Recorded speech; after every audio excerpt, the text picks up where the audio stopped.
Monsieur le Président de la République, Félix-Antoine Tshisekedi, bonsoir. Bonsoir, Christian Lusakweno. Bonsoir, Monsieur Baudouin Mbaweti.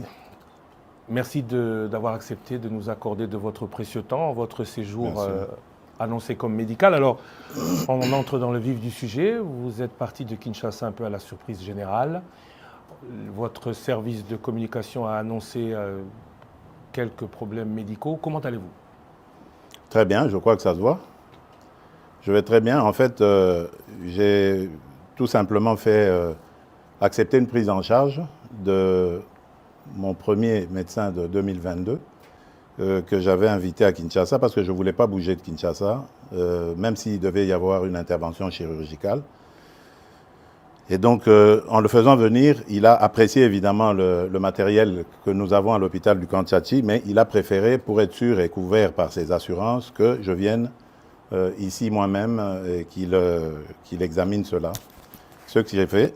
Donc, dans le timing qu'il fallait, j'ai attendu de présider le dernier conseil des ministres du vendredi d'avant celui du 2 août dernier. Et puis, après, j'ai pris l'avion.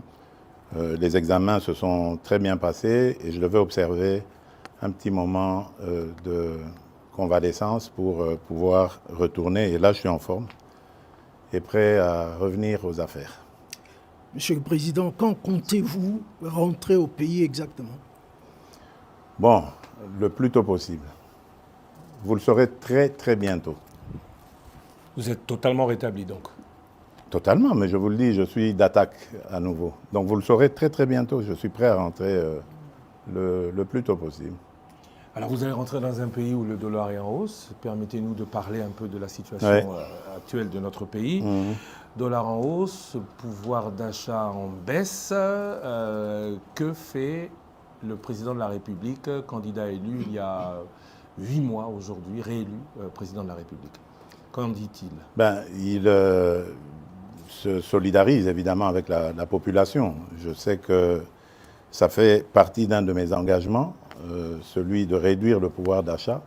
Et la première ministre, Madame Judith Souminois, est très très bien outillée et instruite pour faire face à ce genre de choses. Hier, il y a eu la commission ECOFIR qui s'est réunie sous la présidence du vice-premier ministre, ministre de l'économie, M. Moukoko Samba, et qui a pris un train de mesures qui, je suis certain, vont baisser la tension sur les marchés. Et à propos du dollar, bon, c'est le combat habituel. Vous savez, nous avons une économie fortement dollarisée qui dépend beaucoup de toutes les fluctuations de cette dernière monnaie. Et nous essayons de prendre des mesures assez urgentes, mais qui seront difficiles évidemment à mettre en œuvre parce qu'il faut inverser la tendance actuelle à faire dépendre notre économie de l'importation en produisant localement. C'est pour ça que nous avons un fameux programme très ambitieux d'ailleurs agricole pour essayer de nous mettre à l'abri de ce genre de choses. Et il y a des inspecteurs aujourd'hui, des inspecteurs économiques qui sont lancés sur les marchés pour surveiller aussi la façon dont les prix sont fixés. Parce qu'attention, ça peut aussi être une cause ou une raison de sabotage. Vous savez que nous sommes un pays en guerre. Nos ennemis essayent de nous déstabiliser de toutes les manières qu'ils soient. Ils le font par la guerre et peuvent le faire autrement aussi par la hausse des prix.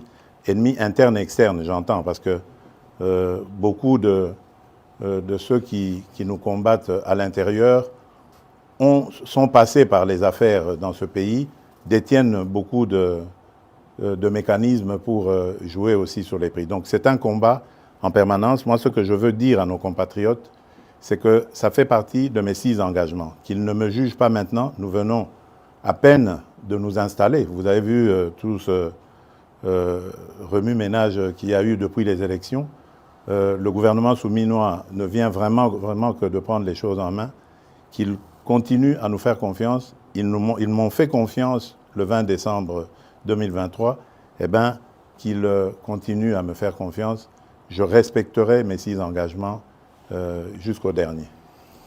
Monsieur le Président, j'ai une question un peu dérangeante. Écoutez, si vous la trouvez dérangeante, peut-être pas pour moi, hein, allez-y. Vous avez été élu brillamment avec 73%. Bien sûr. Et à l'époque, il n'y a pas eu de sondage d'opinion, mais votre cote était très haut. Mais depuis lors, il y a comme, le mot peut-être est fort, un désamour à votre égard. Désamour, je ne dirais pas. Je n'ai pas fini ma question. Ah, pardon. Lorsqu'on parle avec des gens, Oui. ils vous disent « je suis tshisekédiste, mais Étienne », mais pas tshisekédiste Félix. Il a oublié ce que papa avait dit, le peuple d'abord. Qu'en dites-vous? Bon, d'abord, je respecte leur choix. C'est la démocratie. Moi, je n'ai jamais exigé à quelqu'un de m'aimer. C'est d'une part. D'autre part, je dirais que la politique n'a jamais été statique. La conjoncture aussi, d'ailleurs, en conjoncture économique et autres, ça n'a jamais été statique. Tout bouge, tout est dynamique. Et donc, dans la vie d'un État, où la vie d'un État n'a jamais été un long fleuve tranquille, il y a des hauts et des bas. Surtout nous, qui sommes exposés aujourd'hui à d'autres difficultés nous imposées, comme la guerre à l'Est. Donc ça ne peut pas être facile. Mais le mieux à faire, pour moi, c'est déjà d'accepter d'affronter ces défis. Et de croire qu'on va les relever. Parce que j'y crois. Il y a de la stratégie derrière. Ne vous en faites pas. Ceux qui disent que j'ai oublié le peuple d'abord se trompent complètement. Parce que je dors et je me réveille en pensant au peuple congolais. J'en prends même sur ma santé tellement que c'est le premier de mes soucis. Donc j'espère qu'en 2028, lorsque nous ferons le bilan, ceux qui disent que je me suis éloigné de Tshisekedi Étienne auront le courage de revenir sur leurs propos. Parce que c'est ce qui se passera. Vous aviez 6 engagements. Vous avez aussi dit que vous allez monitorer le gouvernement. Bien sûr. Est-ce qu'on doit attendre 2028 pour faire le bilan? Ou non. À quand est-ce que le peuple pourra se dire, on commence à voir tout ce que le président dit et promet, à matérialiser le changement? Écoutez, notre chef d'équipe, c'est Madame Judith Souminois. Je ne veux pas lui mettre la pression. Elle est suffisamment outillée pour évaluer le travail de ses ministres et de m'en faire rapport. Et moi-même, d'ailleurs, comme vous le savez, je préside quasiment tous les vendredis, lorsque je suis au pays, les réunions du Conseil des ministres. Donc, je peux suivre. J'ai un cabinet qui est très actif, qui m'accompagne dans ce suivi. Donc, moi, j'estime la première évaluation au début de l'année prochaine. Donc, il faut peut-être s'attendre à du réaménagement gouvernemental au début de l'année prochaine. Mais bon, je le dis sous réserve de ce qu'on en pensera, la Première ministre et moi. Élection en janvier 2024, premier bilan en janvier 2025. Que dire de la léthargie institutionnelle? Tout prend, beaucoup le regrettent, beaucoup trop de temps. Oui, et vous avez, en parlant de ce temps qui coule, qui passe sans que changement n'arrive, vous avez vous-même, ici à Bruxelles, évoqué lors de votre précédent passage, des révisions constitutionnelles ou des modifications de la Constitution à faire. Cela a créé beaucoup de polémiques. Alors maintenant, on voudrait, si possible, que vous nous précisiez de quoi il s'agit. Est-ce que le président, comme le dit votre opposition, veut s'éterniser au pouvoir? Certains dans votre parti disent que vous êtes président à vie, ou le président a des points précis dans la Constitution qu'il faudrait modifier, si oui, lesquels? Écoutez, moi je suis toujours conduit par un seul leitmotiv, c'est le salut du peuple, c'est pour moi la loi suprême.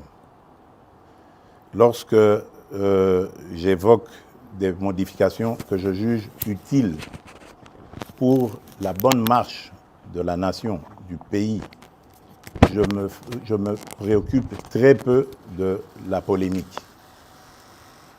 Je n'y regarde même pas. Parce qu'évidemment, il y a toujours des petits malins qui vont essayer de détourner mes propos et essayer de les amener dans une polémique inutile. Je n'ai jamais dit que je veux changer la Constitution pour rajouter le nombre de mandats présidentiels ou d'années. Non. D'abord, ce sont des dispositions inamovibles. Pour les changer, il faut retourner auprès du peuple souverain primaire. Mais par contre, les autres dispositions, mais telles que celle-là, qui nous posent beaucoup de problèmes. Regardez, vous l'avez dit, j'ai prêté serment le 20 janvier devant la nation. Et immédiatement après, la publication des résultats des législatives a commencé et les périodes de contentieux. Ça nous a pris presque 2 mois. Publication, contentieux, etc., retour, annulation et tout le bazar. Puis ensuite, les députés provinciaux et les communes, cette fois-ci on a eu les conseillers communaux et tout ça, et tout avec son lot de contestations, voilà. Donc en peu de temps, ça nous a pris, je ne sais combien de temps. Le gouvernement, pour le faire, on a mis 1 mois. Normalement, la première ministre et moi, le temps de la nommer et puis de discuter. Voilà, donc on a tourné autour des choses. L'installation du bureau du Parlement, par exemple, ce sont des choses qu'on doit réfléchir à comment les réduire. On ne peut pas laisser 1 mois, par exemple. J'ai vu chez les Français ce qui se passe. Dès qu'on a le Parlement, enfin l'Assemblée nationale, ils ne prennent pas beaucoup de temps pour la validation de mandat. Mais chez nous, on prend 1 mois. Alors que les sujets à traiter pendant cette période ne sont pas nombreux. Il y a juste la validation de mandat que le bureau a et l'installation du bureau définitif. Mais pourquoi ça doit prendre 1 mois? Ça peut se faire en 2 jours. Ce sont des choses comme ça qu'il faut revoir, réduire, etc. Autre chose, par exemple, qui me motivait à vouloir ce changement de constitution, enfin des modifications dans la constitution, c'est la désignation des gouverneurs. Je trouve que la désignation des gouverneurs aujourd'hui fragilise nos provinces. Il faudrait, à mon avis, les gouverneurs étant des grands commis de l'État, qui soient désignés directement par le gouvernement en place et qu'ils rendent direct rapport au gouvernement.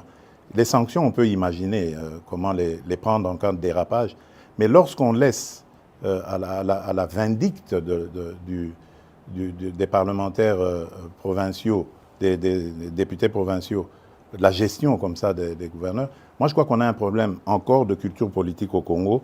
Nous n'avons pas besoin d'aller aussi vite. Ça, c'est pour les pays qui sont outillés dans la démocratie, dans la gestion de la chose publique. Nous avons encore besoin d'apprendre et on doit y aller étape par étape. La réforme sur cet éclatement de l'administration a été très très mal faite à mon avis et précipitamment et il faut revoir. Voilà pourquoi moi j'ai parlé à un certain moment de réunir une grande commission nationale de plusieurs experts, une commission multidisciplinaire qui ferait qu'on prendrait en compte tous les vrais problèmes de la nation, mais par des nationaux, pour avoir une constitution adaptée à nos vrais problèmes, pas celle qu'on a eue, qui nous a été parachutée venue des laboratoires étrangers. Voilà, on pourrait recourir à l'expérience étrangère, mais en fonction de nos expériences vécues au pays. Aujourd'hui, moi je suis désolé, mais notre pays s'éclate de plus en plus à cause de toutes ces élections provinciales et autres qui radicalisent le tribalisme, le clanisme. Aujourd'hui, vous allez, par exemple, je prends le cas de l'ex-Grand Katanga, mais vous trouverez quelqu'un, par exemple, qui a vécu à Lubumbashi, mais parce qu'il est originaire du Lualaba, on lui conteste le fait de pouvoir aspirer à quoi que ce soit à Lubumbashi. Soi-disant parce qu'il y a eu découpage et que maintenant sa place est au Lualaba. Mais qu'est-ce que ça veut dire? Le pays va à volo, là. Donc on doit faire attention. Je veux bien démembrer les choses, je veux bien rapprocher l'administration le plus près possible des administrés, Mais attention, je tiens à l'unité de la nation. J'en suis garant. Monsieur le Président, nous abordons maintenant la situation à l'est du pays. Oui. Aujourd'hui, c'est quasi certain que le Rwanda a relancé le M23 après le réchauffement des relations entre la RDC et l'Ouganda. Très bien. C'est acquis maintenant. Il y a eu la réunion à Rwanda, pour ne pas rentrer dans tous les détails. Il y a eu début de dialogue. Mais il y a des voix qui commencent à dire qu'il faut un peu de bon sens pour qu'on commence à négocier. Avec qui? C'est la grande question. Et mon autre question, c'est que négocier avec qui? Mais quoi? Négocier quoi? Voilà. Très bien. Écoutez-moi bien. Jamais, au grand jamais, tant que je serai président de la République démocratique du Congo, je n'aurai en face de moi la délégation du M23 ou de l'AFC, là où je ne sais pas, pour négocier. Jamais. Ce que j'ai dit, c'est que je veux parler avec le Rwanda, pas négocier, vous avez raison. Parler avec le Rwanda, pour demander à M. Kagame, criminel de son État, qu'est-ce qu'il a à voir contre mon peuple? La République démocratique du Congo, à l'époque République du Zaïre, avait sauvé le Rwanda d'une plus grande catastrophe qui aurait été si nous n'avions pas ouvert nos frontières à tout ce flot de réfugiés. Malheureusement, il y a eu une certaine cécité internationale qui a permis que parmi les fugitifs, il y ait les criminels génocidaires et qu'ils soient rentrés sur notre sol avec leurs armes. On ne les a pas désarmés. Aujourd'hui, l'enfer est parti du Rwanda et est arrivé chez nous. Et on nous abandonne à notre propre sort. Évidemment, le régime criminel de Kigali en profite parce qu'il découvre que c'est une région très riche en minerais et en produits de tout genre, agricoles et autres. Et il veut en faire maintenant son espace. Et ça, nous ne disons jamais, il n'y a rien à négocier. C'est chez nous. Ce qu'ils n'ont à faire, c'est une seule chose, de plier bagage. Et si je veux parler avec le Rwanda, c'est pour ça, pour dire, bon, c'est quoi votre problème? Pour nous laisser tranquilles. Pas pour vous donner quelque chose, mais pour nous laisser tranquilles. Si vous pensez qu'il y a encore quelque chose chez nous, on va la régler et on vous règle ça et puis c'est terminé. Ils ont donc parlé des FDLR. Nous sommes aujourd'hui à Luanda pour parler de ces histoires-là. Cesser le feu et comment régler le problème de FDLR. C'est tout. Donc, ce n'est pas des négociations pour, après, arriver à des... comment ils appelaient ça? La mixage, instaurer brassage, mixage. Niet. Ça, il n'y aura plus. Ils peuvent arrêter de rêver. Et d'ailleurs, c'est parce qu'ils le savent que vous avez vu qu'ils ravivent encore ce M23, coquille vide, dans un territoire d'ailleurs qui est sous leur contrôle. Donc vous voyez que c'est de la propagande en fait.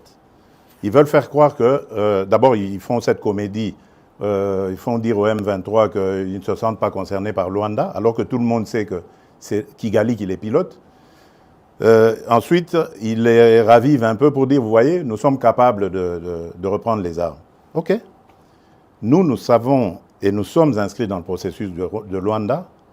Et d'ailleurs, demain, des pourparlers vont commencer pour justement se pencher sur le plan de cessez-le-feu et de retrait et le plan d'anéantissement des FDLR. Et nous disons, si à côté de ça, le grabuge continue, nous continuerons à tenir pour responsable Kigali. Et pour nous, le provocateur numéro 1, ce sera lui, et les conséquences, ce sera à lui de les assumer. C'est ça le problème. Et si ça continue, beaucoup pensent que cette guerre n'est pas qu'une guerre des richesses, mais surtout une guerre de conquête du territoire. On a beaucoup parlé de balkanisation. C'est une guerre de richesse. C'est une guerre de conquête des territoires, justement, des territoires riches. Vous pensez que s'il n'y avait pas tous ces minerais rares et tant prisés dans le monde, dans ce sous-sol de chez nous, là-bas, dans le Massissi, Rutshuru et tout ça, ils seraient venus. ils nous laisseraient tranquilles. C'est des sols riches et des sous-sols riches. C'est ça qui attire. Et maintenant, pour que ce soit définitivement mis en coupe réglée, sous coupe réglée, eh ben, ils veulent le couper de la RDC. La balkanisation est donc encore possible Dans leur tête, pas chez nous. Jamais, elle n'est pas possible. Mais parler avec le Rwanda, c'est lui donner un minimum de bonne foi. Est-ce que vous pensez qu'il peut avoir de bonne foi, j'y crois pas. Je n'y crois pas. J'ai testé leur bonne foi, je n'y crois plus du tout. Maintenant, c'est la pression. Je remercie les États-Unis d'Amérique parce que c'est eux qui nous apportent beaucoup de choses. D'ailleurs, vous avez vu, au départ, il y a eu une trêve. Maintenant, il y a un cessez-le-feu. Je vous dis, ce n'est pas le Congo qui l'a demandé. Malgré la chute de Kanyabayonga, de Rwindi avant, ce n'est pas la RDC qui l'a demandé. C'est le Rwanda. Mais il savait qu'il ne pouvait pas nous le demander direct et le faire accepter. Il est passé par les Américains que nous écoutons. Je remercie surtout le président João Lourenço pour son implication, surtout la dernière ici, parce que j'ai de Bruxelles participé en pilotant aussi notre délégation qui était là, qui s'est brillamment comportée. Et je remercie évidemment l'ancien président Uhuru Kenyatta, qui est d'ailleurs le déclencheur de tout ça. Malheureusement, son successeur a très très mal géré la question par la suite en prenant fait et cause pour Kagame. Peu importe, de toutes les façons, il n'était pas partie prenante de ce processus. Lui, il l'a trouvé en arrivant, en étant élu. Peu importe, mais le processus de Luanda est là et il fonctionne très bien grâce à la maestria du président João Lourenço. Et le président Uhuru Kenyatta est un très bon facilitateur issu du processus de Nairobi, qui malheureusement a été vidé de sa substance, mais le président, sa crédibilité du président Uhuru reste, elle demeure. Voilà, je tenais à le dire, parce que je suis convaincu que là, nous sommes engagés sur la bonne voie, grâce à ces partenaires, et que nous aurons la solution. Je suis vraiment convaincu cette fois-ci. Après la situation là, je voudrais parler avec vous de tous ces scandales financiers, avérés ou supposés. Ce qu'on constate surtout, c'est qu'il n'y a aucune poursuite judiciaire ou suspension de qui que ce soit. Pourquoi la justice ne répond pas? Bon, écoutez, d'abord, le travail de la justice consiste à faire des enquêtes. Je crois qu'il faut faire très attention. Ne tombons pas dans la facilité, dans l'invective. Et c'est ça que je déplore avec ces fameux réseaux sociaux.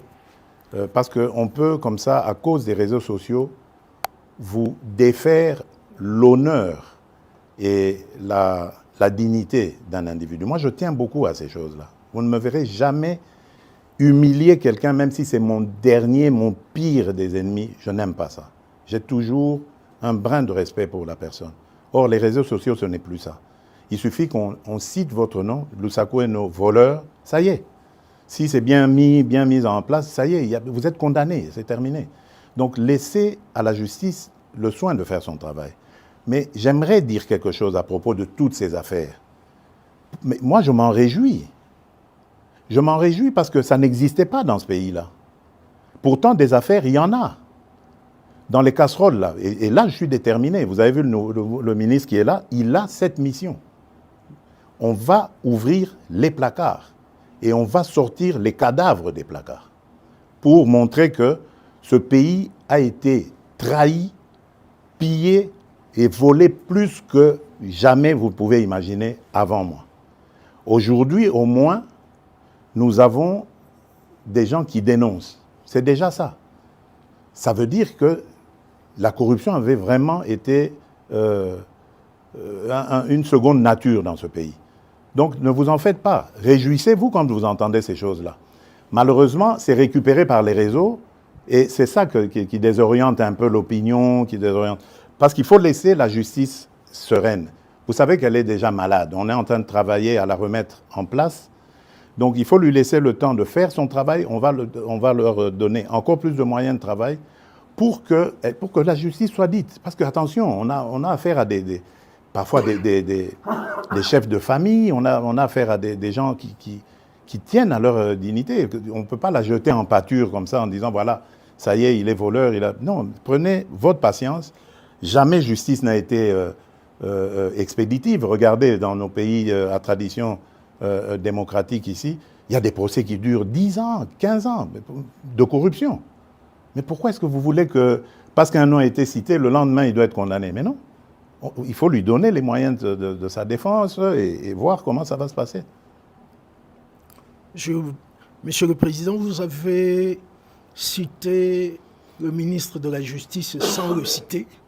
Justement, je voudrais poser une question à son sujet. Ouais. Sa nomination en tant qu'opposant a surpris agréablement beaucoup de gens. Très bien. Est-ce qu'on peut interpréter ça comme une ouverture aux forces de l'opposition? Bien sûr. Est-ce que c'est un jargon que vous passez? Bien sûr. Pour dire que vous voulez rassembler... Bien sûr, c'est une ouverture, bien sûr. Dernièrement, j'ai reçu, pour l'anecdote, les évêques de la Cinco, le jour où ils ont élu leur nouveau président, leur nouveau bureau. Et dans nos discussions, je ne vais pas les dévoiler ici, mais il y a eu une demande allant dans ce sens. Mais ma réponse était claire. J'ai dit, mais Seigneur, je suis à votre disposition. Je ne demande que ça. Mais dites-moi, comment vais-je m'y prendre? J'ai pris l'exemple que de trois opposants. J'ai commencé par Martin Fayoulou. J'ai dit, mais il n'a jamais reconnu les résultats des dernières élections. Comment est-ce qu'il acceptera ma main tendue? Moïse Katumbi était prêt à faire la même chose, ou il avait même fait la même chose, mais grâce, évidemment, à la pression des siens, il a accepté qu'il rentre dans les institutions, mais lui reste borderline. Joseph Kabila, n'en parlons pas. Lui, il a carrément boycotté les élections et prépare une insurrection, parce que l'AFC, c'est lui. Donc, dites-moi, je fais quoi? Je n'avais pas eu de réponse. Mais j'ai parlé d'autres qui sont plus conviviaux, plus participatifs. Et je rends ici, par exemple, hommage à quelqu'un comme Adolphe Muzito et même un petit peu le docteur Mukwege aussi, qui malgré leur position d'opposants, qui font parfois de commentaires objectifs. Quand quelque chose va, ils applaudissent, ils sont contents.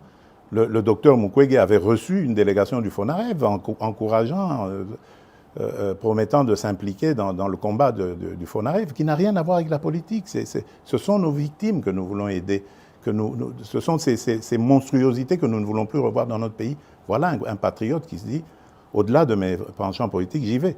J'aurais aimé que tout cela vienne se dire, on nous attaque par le Rwanda injustement, liguons-nous autour du président et combattons. Mais non, malgré ça, il y en a qui collaborent, l'AFC collabore avec le Rwanda contre la République démocratique du Congo. Moussa Muzito, hommage à lui, lorsque nous avons terminé la 6e revue avec le FMI, premier fait dans l'histoire de la République démocratique du Congo. Jamais les revues avec le FMI n'avaient été jusqu'à leur terme dans notre pays. C'est la première fois que ce gouvernement arrive et c'était sous la direction du ministre des Finances, Nicolas Kazadi, que l'on jette en pâture aujourd'hui. Mais Adolphe Muzito m'a envoyé un message de félicitations. Et lui, il est très bien outillé pour savoir ce que ça signifie. Vous voyez, mais il n'est pas au gouvernement, il n'a pas de privilèges, il reste objectif. Ça, c'est des vrais hommes d'État. C'est ça que nous devons voir dans notre pays. On parle de l'opposition, je voudrais un peu parler du parti au pouvoir. Bien sûr, oui. Crise à l'UDPS, appel à la médiation du président qui est au-dessus des partis. Alors le président fait quoi? Le président dit quoi? Parce qu'il a quand même encore le cœur à l'UDPS. Bien sûr, bien sûr. L'UDPS, c'est mon école. Et je suis issu de là. J'ai fait toutes mes classes politiques à l'UDPS. Le président n'est pas inquiet du tout. Je me réfère d'ailleurs à un terme qu'aimait beaucoup utiliser mon mentor, notre leader historique, Étienne Tshisekedi, qui appelait ça vitalité démocratique. Donc, de ce choc des mots jaillira la lumière. La seule chose que je déplore, c'est ce que j'ai dit tout à l'heure, c'est l'usage des réseaux sociaux. À l'époque, quand nous nous battions comme ça, on le faisait dans des salles entre quatre yeux ou sur le net, mais entre nous, sur nos sites, comment on appelait ça encore, là, les sites de discussion qu'on avait à l'époque, quand on n'avait pas encore ces réseaux sociaux. Et c'était bien, ça se passait, c'était chaud, bien sûr, bouillant, mais démocratique. Et ça terminait toujours par s'arranger. Et je vous promets, ça va s'arranger. Je ne suis pas du tout inquiet. C'est des choses qui arrivent. Je ne veux pas, en tout cas, que ça prenne des allures du genre de ce qu'on a vu avec les forces du progrès, que je condamne complètement. Mais je tiens à ce que... enfin, je suis sûr plutôt que les choses vont rentrer dans l'ordre. Pas de problème. Je voudrais aborder une question que vous connaissez et maîtrisez très bien, les relations avec la Belgique. Oui, bien sûr. C'est mon autre Congo. Hein, voilà, justement, en 2019, vous avez justement dit que c'est l'autre Congo pour vous. Mais Monsieur le Président, depuis que vous êtes au pouvoir, on ne sent pas un resserrement des relations entre les deux pays. Ah, ça, je ne sais pas par quoi vous voulez le voir, vous. Il y a une ambiance de ni guerre ni paix. Et on ne sent pas un engouement des investisseurs belges à aller chez nous. Oui, mais... Est-ce que c'est toujours le problème de climat des affaires? Je crois qu'il y a un peu des deux. Vous avez raison. Attention aussi, ce sont des gens qui doivent être sûrs de leur mise. Hein? Donc ça veut dire que quelque part, peut-être, que nous n'avons pas encore émis suffisamment de signaux rassurants sur le climat des affaires. D'ailleurs, pendant que je suis ici, j'ai été interpellé par un message de l'ambassadrice belge à Kinshasa sur un sujet belge qui a été victime de tracasseries d'un ancien ministre du régime passé qui était à l'urbanisme ou aux affaires foncières et qui l'a mis dans de sales draps aujourd'hui. Donc vous voyez que même les affaires d'il y a plusieurs années continuent à avoir des effets aujourd'hui.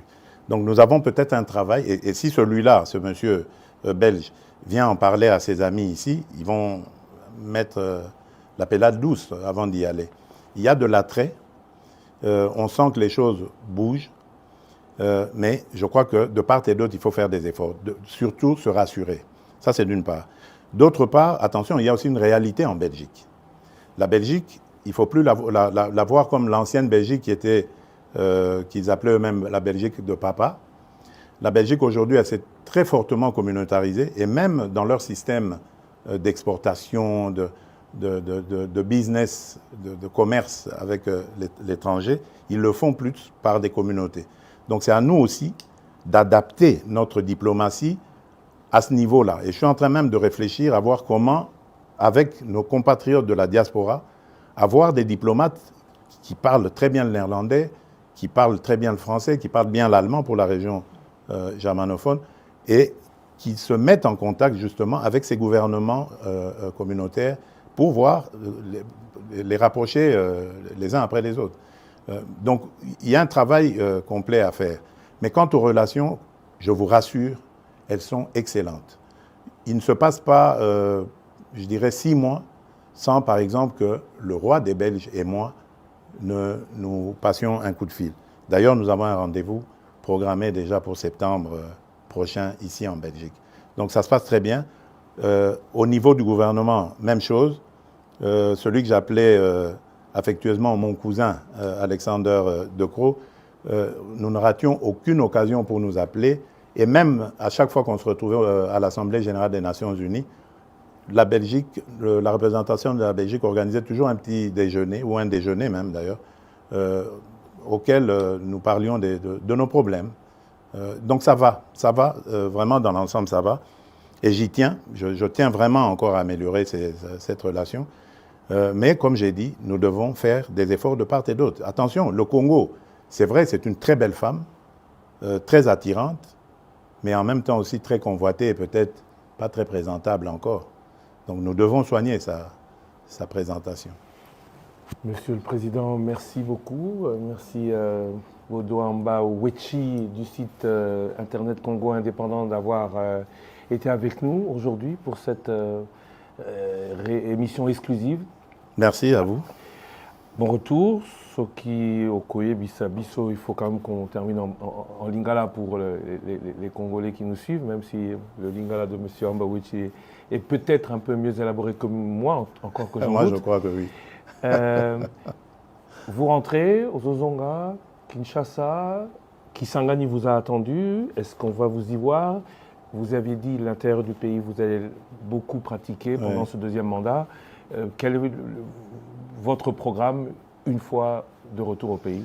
Oui, bon, nakozonga mboka, nazozonga mboka, en tout cas, na mikolo mike, bangonga mike kutu na koloba, o ezali liboso awa.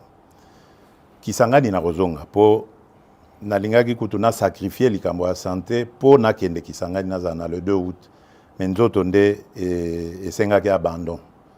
Yango na obi, nasala yango, po na Kisangani, biloko ya kosala ezalaki.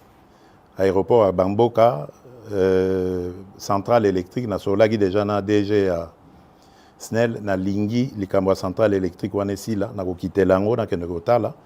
Na mwa makambo ebele, surtout babitumba wana ya bandeko na biso, ba mbole na balengola, na lingi koyoka makambo wana na mboka na biso te. Na okende kotala yango, pembeni na tala, et puis surtout, ko remercier peuple na biso ya Kisangani, ndenge ba yambaka biso, pe ndenge ba votaka biso. Donc nakozonga. Et puis nakozonga na mois d'août awa. Eza lisusu molai te tokozonga pe na mama parce que sengelaki tokende na mama na le 2 août. Donc nakozonga. Pe nakotambola Congo mobimba bozala na bobangi te. Le problème tozali nango ezali onazoloba ezali nano ya kosilisa makambo ya mbilinga kimia ekota. Congolais nyonso asepela tokoka kokende kotala na kopesa na bambote na esengo. Okoki kokende te esika bato basepeli kaka na ndako na biso moko Congo bamisusu baza na mawa baza kolela nga na nini komona yango te. Na tie nanu makasi na nga mayele na ngai na kosilisa likambo monguna akotiseli biso moto oyo azokotisela biso na mboka sima na yango tokosala tozana na bambula ti na 2028 likambo banga eza wana ta. Monsieur le Président, je vous remercie. Merci.